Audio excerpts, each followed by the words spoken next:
giving a warm and rousing welcome to our guest speaker this morning, Senator Miriam Defensor Santiago.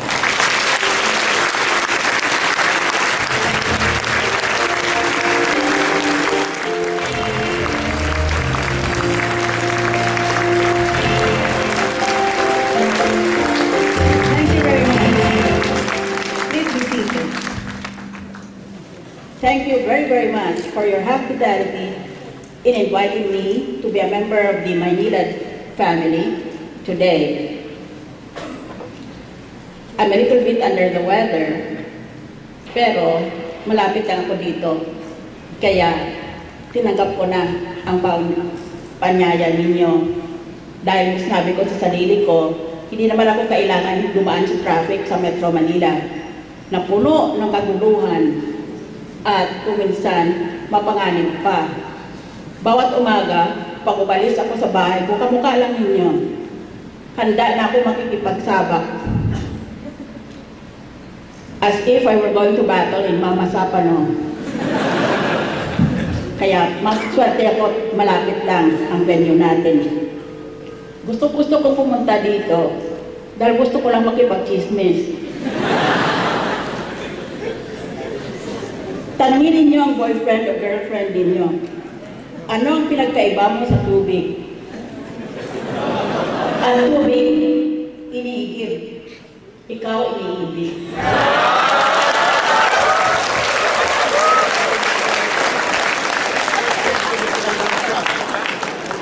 Boy, tubig ka ba?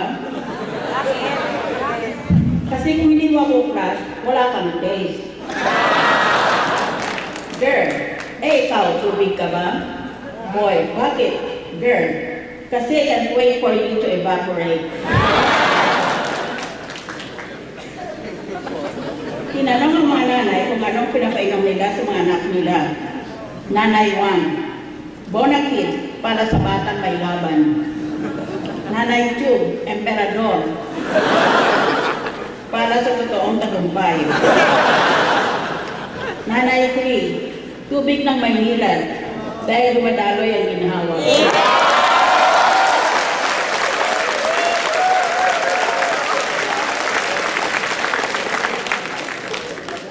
Ano ang sabi ng dagat sa isa pang dagat? Wala, nag-wave lang sila.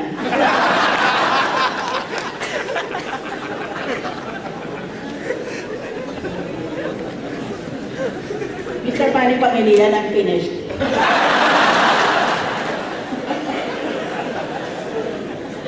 Definition of self-leadership.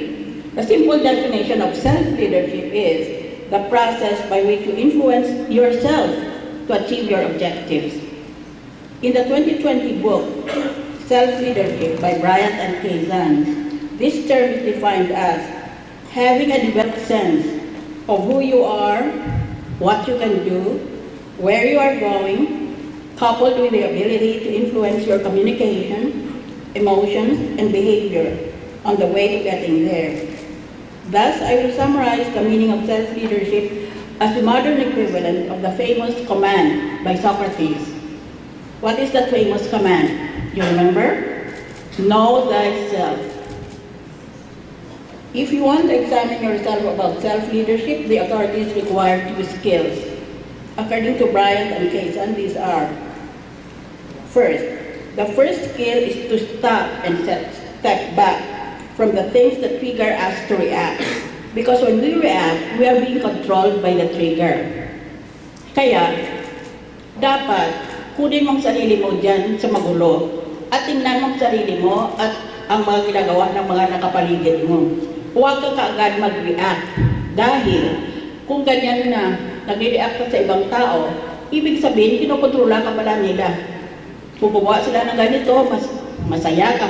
Kung gumawa sila ng iba, malungkot ka o galit ka. Always stop, step back. Next, the second skill is to consider our intention, which involves our values and what we are trying to achieve in order that we can live a life of choice. In other words, self-leadership is nothing but coaching yourself. Ikaw na rin ang naging coach mo. Ask yourself the following questions formulated by the authorities.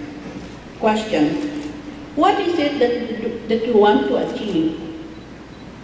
Sa 2016, halimbawa,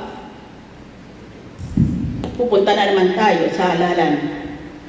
Ano ba ang gusto mong mangyari? At ano ba ang gusto mong makuha sa elect o iboto natin na presidente ng Pilipinas? Gusto ba natin artista? Uso ngayon yun ah. Ang problema lang, hindi mahiwalay ng ating masa ang katotohanan sa nakikita nila sa sine. Kaya nakita mo, ang dalawang pinakapopular na mga presidentiables sa mga artista ay may mga papel palagi sa sine na sila ang nagtatanggol ng mga api. We have to have a sense of distinction between what is real and what is illusory. Ngayon, ang problema ko ay ganito. Ang demokrasya is the rule of the majority, hindi ba? Sinong majority sa ating bansa? Ang mayaman o ang mahirap? Ang mahirap. Always, there are more poor people than there are rich people. There are always poor people and there's a small number of rich people. Kaya, kung sa halalan ng ibase, ang mangyayari, ang mga mahirap, kinokontrola nila ang magiging leader ng ating bansa. At hindi na natin pinapakinggan ang gusto ng mga mayayaman na edukado. And some of them are very highly educated. Kaya ang solusyon dyan sa problema yan ay, we must educate the Filipino public on this first question, what is it that you want? What do you want for the Philippines in 2016? Bakit ba tayo maghalalan? Kung wala naman palang improvement sa mga nahalal noon. I want you to think about those. And I want you to think about Mr. Manny Pangilinan for President of the Republic.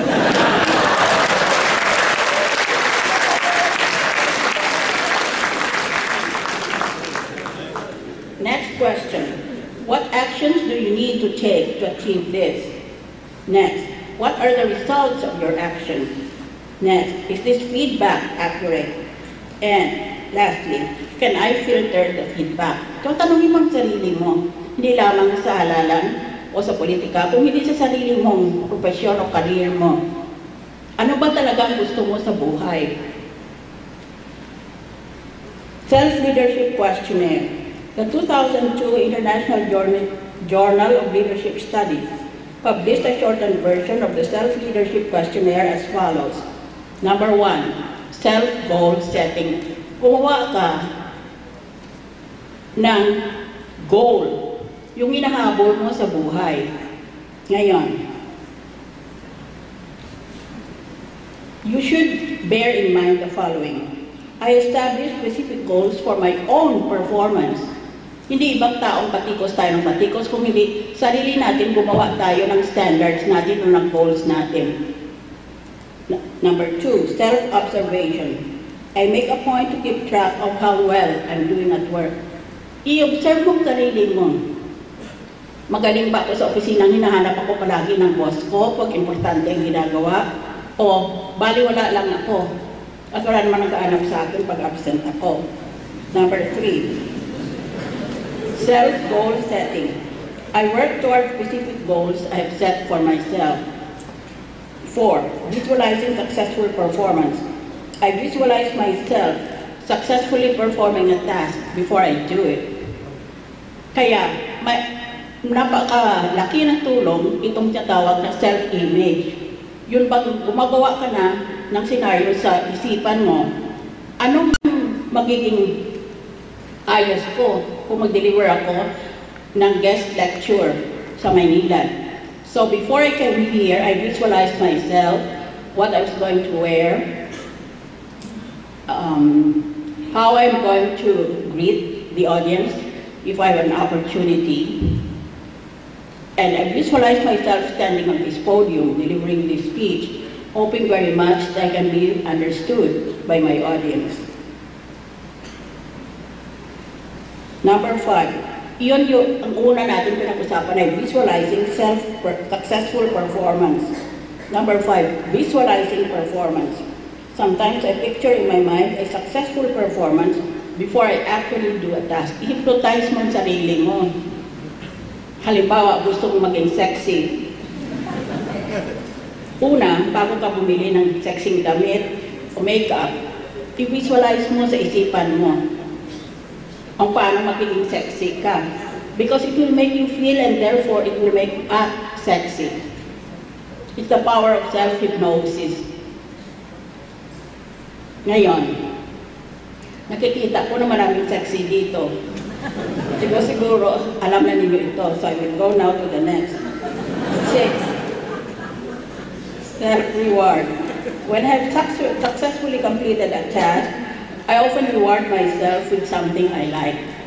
Self-reward is a very good mechanism for encouraging yourself. Life can be a drudgery. You go to work, same things happen, same people are greeted. More or less, your career is fixed for life. So, dapat, bigyan mo naman ng reward and punishment ang sarili mo. Pag magaling ang performance mo, give yourself a reward, maybe only a chocolate bar, or maybe going shopping at the weekend. 7. Evaluating beliefs and assumptions. Sometimes I talk to myself out loud or in my head to work through difficult situations. For example, you don't really see me in the Senate getting really angry. Sometimes I get angry, but I try to control my temper because I realize sometimes it's not helpful. Hindi ko lang masabi ang thought bubble dito para sa cartoon. Pag galit na ako sa Senado, maswerte sila hindi ako masyadong masalita.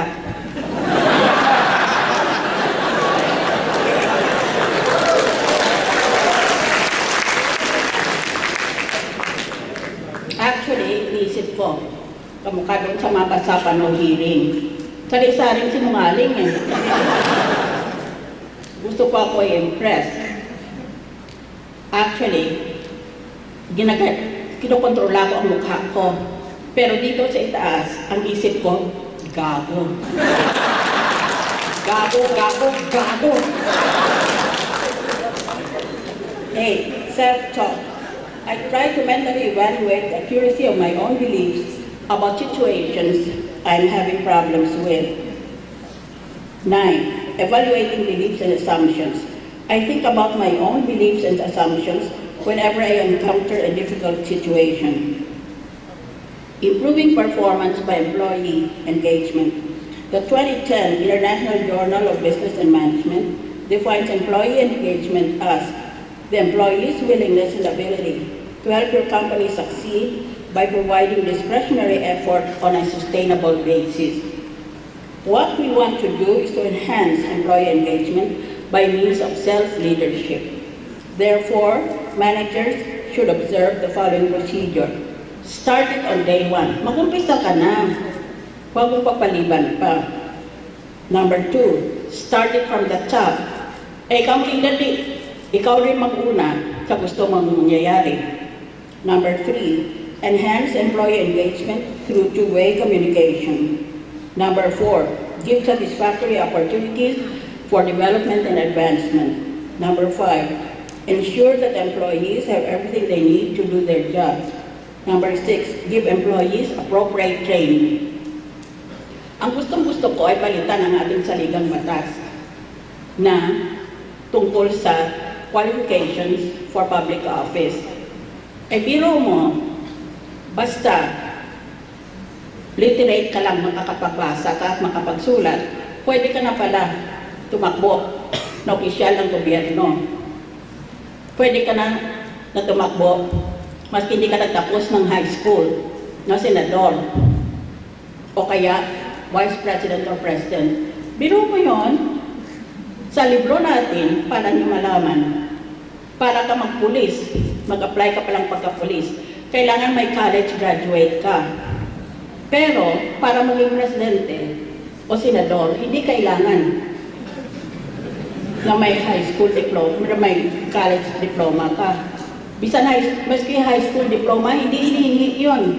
Yan ang rason kung bakit, pag nakinig ka sa senador, o kung minsan sa presidente, sari-sari klaseng English ang narinig mo. Yung iba, you never heard. of these English expressions they're using.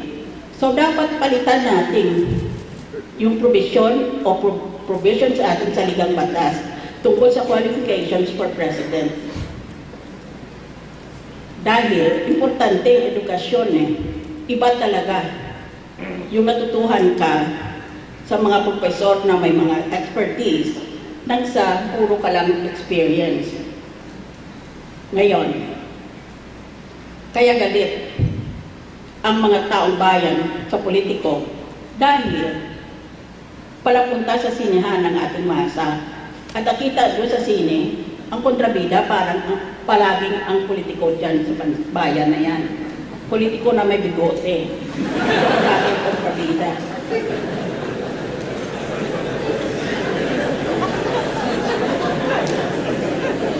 Self-leadership should lead to excellence. Excellence means being superior or first class. You would think that everyone would want to become excellent. But this is not so. Many Filipinos are happy with okay na or pwede na ba yan. Sociologists might say that our colonization made us feel inferior as a culture. Bakit ganyan ang Pilipino? Basta pwede na, ganyan na lang ang trabaho niya. Hindi niya dinadagdagan para nakahanga-hanga ang resulta. Basta pwede na pumasa, pwede na. Okay na. Siguro dahil sa naging under tayo sa mga dayuhan during the regime of the foreigners, the Spaniards and the Americans who governed our country during colonization days. Economists might say our lack of pride as a people is connected to our poverty and slow economic growth. Iba naman sabi nila, siguro kaya ganyan, na parang hindi pinagmamalaki ng Pilipino ang sarili niyang bansa, sarili niya, dahil sa mahirap lang tayong bansa. Psychologists might say that unlike parents in the other cultures, Filipino parents not really push their children to achieve. Well, they might say that, but I don't think so. Managers may say that the pressure from peers not to excel make employees content to perform like the rest of us. Meron naman dyan nahihiya, nagandahan nilang trabaho nila dahil natatakot sila na baka pintasan sila that they are showing off to their colleagues. Siguro lahat na ito nagkama-sama na. And yet we know that with globalization and ASEAN 2015, our organization should be faced to compete with organizations from other countries who are hungrier, who have a stronger drive to achieve, and who have a stronger will to excel. Mali lahat yung mga sinabi ko kanina na attitude dahil ngayon pa lang, 2015 na, nakikipag-compete na tayo sa ating mga kapwa bansa sa Southeast Asia. May iwan talaga tayo. Huwag din natin ginagandahan ang ating trabaho. Can we change our culture? Yes, of course. But first, we must communicate. If we expect excellence, then we need to clearly articulate this when we hire people in our company values, in our policies, and in our goals. Pwede naman palitan itong kultura na ito. Pero, kinailangan, una, communication. Kailangan sabihin natin sa ating mga empleyado at sa ating mga boss kung ano ba ang talagang pakay ng ating kumpanya. We need to promote people not just based on seniority, but based on excellence. Kasi kung based on seniority lang, di una lang pala sa pagtanda. Parang triathlon or marathon na ang pinakamahina siya magiging champion. Hindi tama iyon. Not seniority, but excellence. We need training for values. We need to continually train people to become excellent because the world is fast changing and an excellent worker today can become obsolete tomorrow. Yun ang problema sa mga presidente ng Pilipinas. Nagiging obsolete sila. Unang taon, enjoy na enjoy sila. Ngayon, akala nila dahil presidente sila at maraming nagsisip-sip sa kanila, talagang totoong matalino sila. Kaya sa sunod na taon, ang yabang na. Kaya, lahat ng presidente bagsak pag malapit na matapos ang 6 na taon nila dahil naniniwala sila sa mga tsutsuwa nila. Tapos nagagalit pa pinintasan. Hindi dapat ganon. And finally, we must practice role modeling. In a country with high power distance, we should have a high respect for leaders. Tingnan mo nangyari nung nabuksan yung pork barrel na pinamimigay pala sa mga NGO at kinanakaw lang pala nila. Dati, nagnanakaw sila 10%, 20%, 30%. Ay ngayon pala, buo ng 100% ang ninanakaw, nahatig na lang sa senador at sa NGO. Kaya naging malaking iskandalo yan. Dahil sa napakaganid lumabas ang ating mga politiko. Hindi na sila kontento ngayon sa mga percent lang na kickback nila. Gusto nila hatik na, 50% na. So, kailangan talaga na meron tayong self-leadership and excellence. I leave you today with these 2 challenges. Practice self-leadership and be excellent. Kaya mo yan. Maynilad needs that of you, and more importantly, the country needs that of Maynilad. Ngayon, ang dami nating problema sa bansa. Palagi naman ganyan ang istorya niyan eh. Ang lalaki ng mga problema natin. Mabuti na lang, hindi tayo magkukulang sa tubig dahil ang sabi kanina ni Mr. Pangilinan, malamang na kasya ang tubig natin for the summer. Ang pinag-usapan ngayon yung shortage naman sa kuryente. E di ilagay natin si Mr. Pangilinan doon naman sa di kuryente.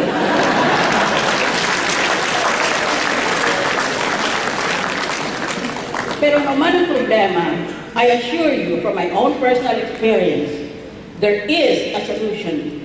All that we need is to believe in ourselves. Maniwala tayo sa sarili nating kakayahan. Ang problema natin, naniniwala tayo sa magiging leader natin, sa magiging presidente, o sa magiging presidente ng Pilipinas, o presidente ng Maynila. Hindi ganon. Maniwala ka sa sarili mo. Ang kaya nila, kaya mo rin. Mas may kaya ka pa. Hindi mo lang alam. At we must remember that after all is said and done, there is a God in this universe. This God has counted every hair on your head. So don't ever feel that you are alone, that you are all alone, because there is an ultimate love and an ultimate justice at the end of our mortal lives. As the poet said, God moves in mysterious ways. God moves in mysterious ways. God moves in mysterious ways. His wonders to perform. He plants his footsteps on the sea and rides upon the storm. Deep in unfathomable minds of never-failing skill, he treasures up his bright designs and works his sovereign will. Thank you.